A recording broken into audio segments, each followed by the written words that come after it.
Hello everyone, Berserkhead here, and welcome to my series called Total War Tactics, in which I show you many different tactics used throughout history and teach you how to perform them in the games of the Total War franchise. Today, I'll be taking a look at the defense mode, or guard mode as some people call it, which is something that I've mentioned in most episodes of this series, but I've never actually explained what it is and what it does. I'm going to explain the theory behind the defense mode and show you examples of how to use it properly. Let me start with the theory. The defense mode icon is located in the bottom right of your screen or above your unit cards in Shogun 2, and it usually looks like a shield. When you turn it on, it will slightly increase the defense stats at the expense of the attack stats of a certain unit. But this is not the most important thing that it does. Once you turn it on, your units will stay closer together and they'll hold their position more effectively. Another very important thing is that while on guard mode, your units won't chase your enemy's troops after they rout, which will prevent them from a formation break. If you keep your archers in guard mode, they will not go after units that are out of their range unless you order them to do so. But this was just a theory, so let me show you a few usages of the guard mode that might be useful in battles.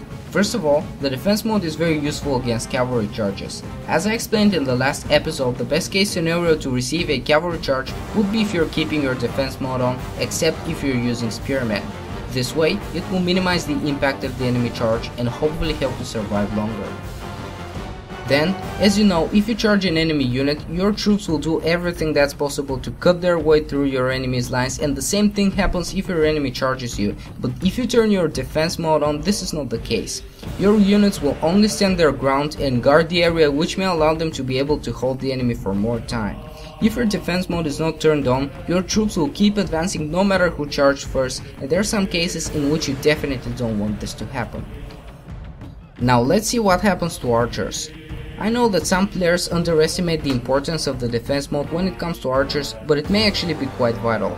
In this scenario, my infantry is in combat with some enemy troops that are significantly less powerful. It is just a matter of time until the enemy starts to break, but I don't want my formation to change once that happens, so I've turned the defense mode on for all of my units. This way, once the enemy troops start to rout, my archers keep shooting them only until they get out of their range.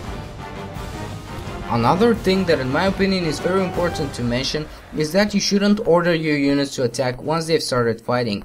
If you do it, they'll behave as if you've never turned your defense mode on, and they'll push forward and chase their enemy after they rout. Guard mode could be extremely important in siege battles. When you're defending, you should definitely turn the guard mode on for all of the units on the walls. If you decide not to do so and the attackers rout, your troops will go after them using the ladders to get down from the walls. Imagine a similar scenario when you're fighting against two units and one of them breaks. The last thing that you want to happen is your units to go and chase them, leaving the other unit alone on the walls. The next thing that you should know is that things don't exactly work like that in Rome Total War, as it's the oldest game of the franchise that is still widely played nowadays. What I'm talking about is that even if you leave your units in defense mode, they will not behave in the same way as they would in the other Total War games, and they will probably still go after your enemy in attempt to catch them. But knowing that and having it in mind, it will not be such a big problem, so that's why I decided to mention it in this video. And the last thing that I want to say is that you shouldn't be expecting too much from the guard mode. It can't change the tide of battle completely, as it's going to increase your defense stats only slightly. If your enemy's unit is better than yours, there is nothing you can do about it. But still, the defense mode could be quite useful for buying you some time.